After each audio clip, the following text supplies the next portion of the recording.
Ar puro, água potável, solos férteis, alimentos saudáveis. Saúde e qualidade de vida, tudo isso é garantido pelos serviços ecossistêmicos, ou seja, pela prestação de serviços da natureza.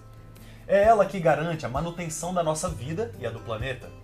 É como se fosse uma engrenagem onde todos os processos naturais, como ciclos da chuva e condições climáticas, estivessem em perfeita harmonia. Mas, hoje em dia, para garantir esses serviços ecossistêmicos, se faz cada vez mais necessário difundir práticas de preservação ambiental. E foi pensando nisso que foi criado o PSA, Pagamento por Serviços Ambientais, ou simplesmente PSA. É uma iniciativa criada para recompensar pessoas ou empresas que praticam a conservação ambiental. Mas você deve estar se perguntando, por que alguém iria pagar por serviços que a natureza já desenvolve sozinha? Essa dúvida não é só sua não, eu explico. É que algumas pessoas e empresas dependem do uso dos recursos naturais para exercerem suas atividades. E ao optarem por preservar a natureza, podem deixar de ganhar dinheiro com isso. O PSA existe para incentivar essas pessoas a conciliar tanto a produção quanto a conservação da natureza. A iniciativa promove o reconhecimento ambiental, econômico e social a uma parcela da população. Vamos supor que eu, João, seja dono de uma chácara onde tem uma nascente atrás da minha casa. Lá eu tenho 20 vaquinhas que produzem leite. Para garantir o alimento delas, eu fui desmatando as árvores que protegiam a nascente, deixando ela assoreada e quase sem vida. Com o PSA, eu garanto essa preservação das árvores e da nascente. E ainda ganha uma ajuda em dinheiro que pode ser investida no solo, deixando ele mais fértil para o plantio.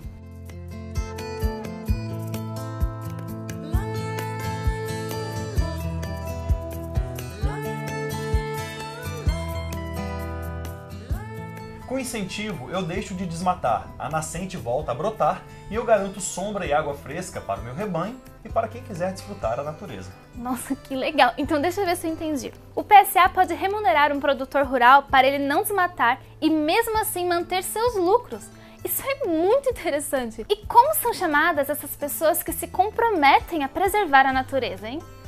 Bom, Ellen, essas pessoas elas são chamadas de provedoras de serviços ambientais. Isso porque adotam práticas de manutenção de serviços ambientais dentro de um projeto ou programa de PSA.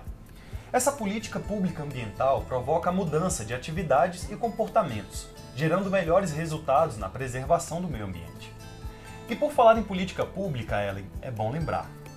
Como ainda não existe uma lei federal sobre PSA, para sua cidade fazer parte do programa, é preciso que o tema esteja presente nas políticas públicas do município. Então, vamos falar de políticas públicas. Políticas públicas são ações práticas promovidas por um ente governamental com objetivos orientados para a solução de questões de interesse público. Isso porque o estabelecimento de uma política pública não precisa da existência de uma lei, bastando, em determinados casos, a vontade política e, claro, a não existência de impedimento legal. Eu vou dar um exemplo.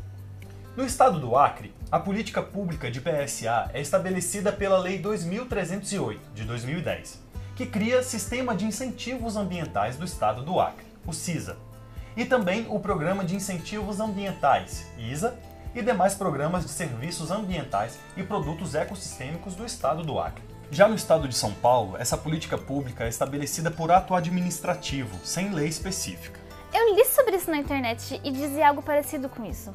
O projeto Mina d'Água e o projeto CAP-RPPN do estado de São Paulo, por exemplo, são iniciativas de PSA criadas por meio de resolução da Secretaria de Meio Ambiente. Apesar de haver a definição de PSA na Lei de número 13.798 de 2009, que institui a política estadual sobre mudanças climáticas do estado de São Paulo, esta não regula programas, projetos, arranjos institucionais e fontes de recursos sobre PSA, sendo que o Estado de São Paulo faz por meio de atos normativos da administração pública, como resoluções. Ou seja, as políticas públicas podem ser definidas por leis ou por normas infralegais. E quais são as diferenças? Bom, as diferenças são que, ao estabelecer políticas públicas por meio de lei, haverá uma maior segurança jurídica.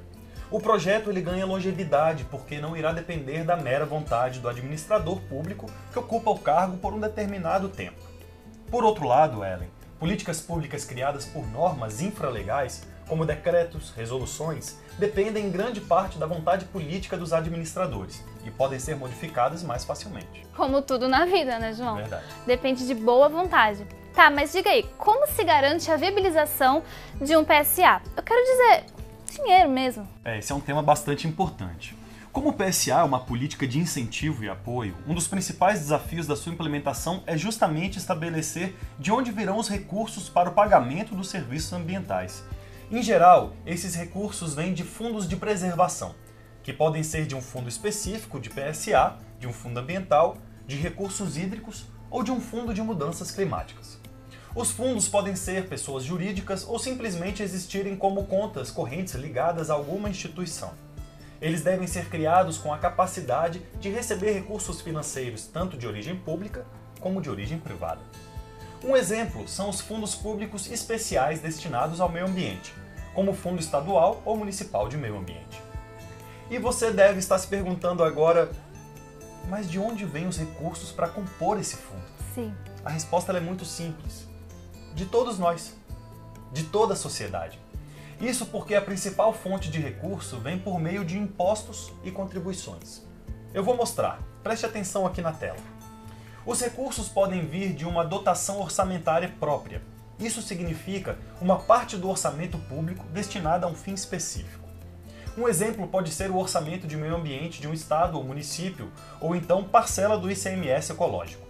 O fundo pode vir também de cobranças pelo uso ou exploração de um determinado recurso ambiental, como royalties do petróleo, taxa sobre geração de energia, cobrança pelo uso da água.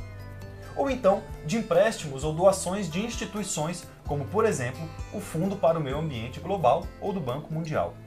E a gente ainda tem o Fundo da Amazônia, fundações nacionais, internacionais e grandes empresas. E claro, a gente não pode esquecer dos mercados de ativos ambientais, com a comercialização de serviços ecossistêmicos bem definidos e lastreados em ativos originados a partir de projetos e programas certificados. Um exemplo: os mercados voluntários que comercializam certificados de carbono e investidores privados que adquirem ativos ambientais para suas compensações internas. Você acha que acabou? Que nada! Existem outras fontes de recursos identificadas na legislação vigente. Vamos lá! Os recursos para o fundo do PSA podem vir também de pagamentos decorrentes da exploração mineral, recursos resultantes da taxa de controle e fiscalização ambiental, recursos do Fundo Social, doações de pessoas físicas, recursos decorrentes do não cumprimento de metas de redução em compromissos voluntários estabelecidos pelas políticas de Estado, compartilhamento dos custos de transação de tarifas, como a do serviço de taxação sobre água e esgoto. Então, após definir as fontes de recursos que vão viabilizar o PSA, o próximo passo é definir quais serão os serviços ambientais que serão regulados.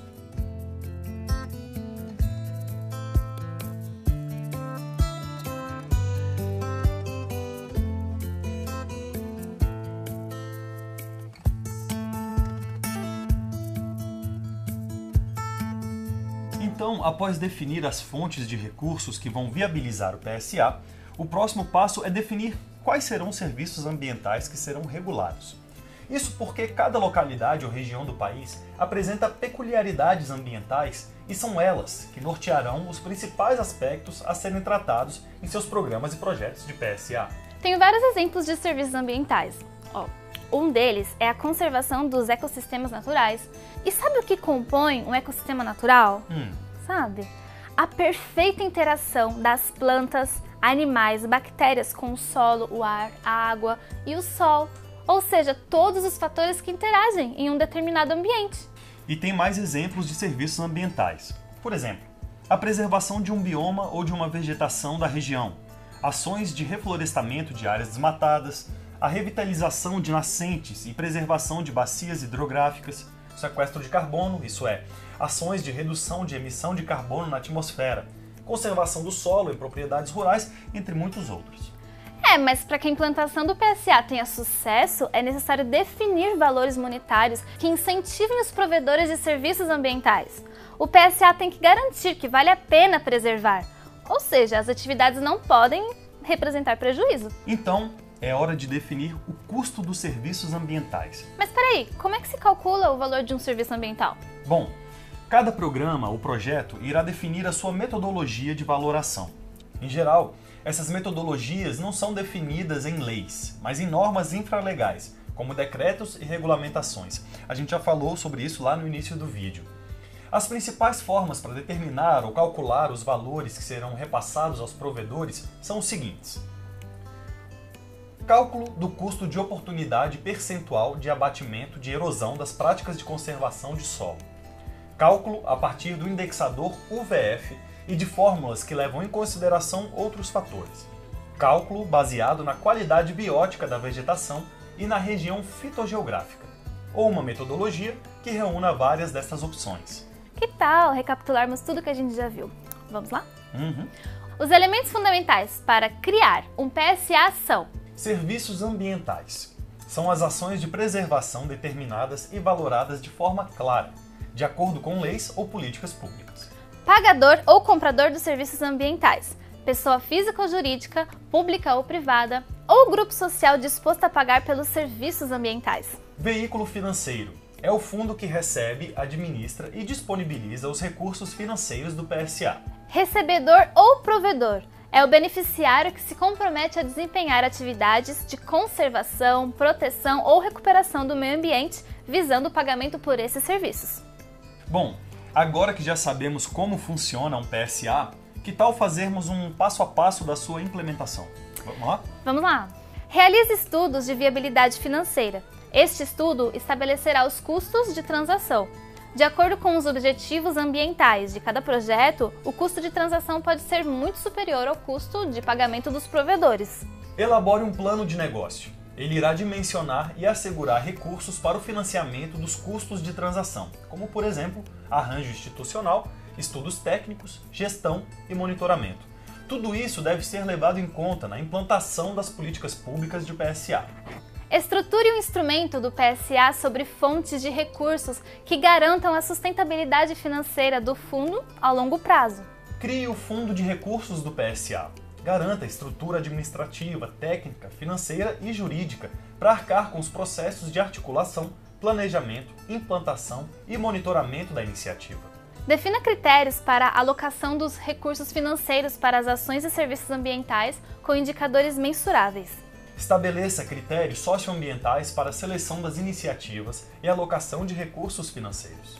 Calcule os tipos de despesas passíveis de financiamento para todas as linhas de ação, incluindo pagamentos de honorários, consultorias, capacitações, eventos, materiais, equipamentos e publicações.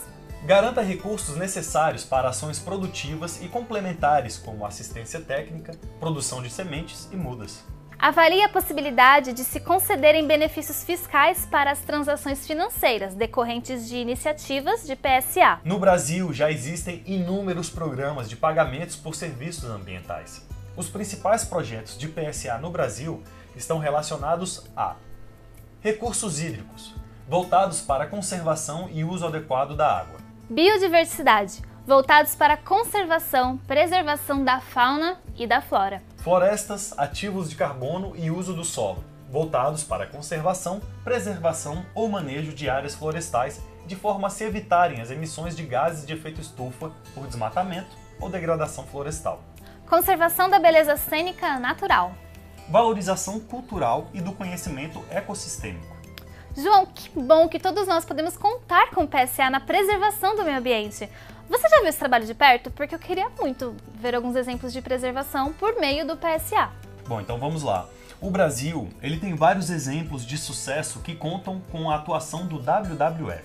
O WWF Brasil atua com 4 programas de PSA no Cerrado brasileiro. Em Mato Grosso do Sul, com o programa Manancial Vivo, que atua na APA do Guariroba. No Mato Grosso, em Tangará da Serra, com o programa PSA Bacia do Queimapé. E em Mirassol do Oeste, com o programa Renascendo as Águas de Mirassol do Oeste. Já no Distrito Federal, na Bacia do Pipiripau, com o programa Produtor de Água. Bom, se você se interessou em criar um PSA em seu município, entre em contato com a sua prefeitura.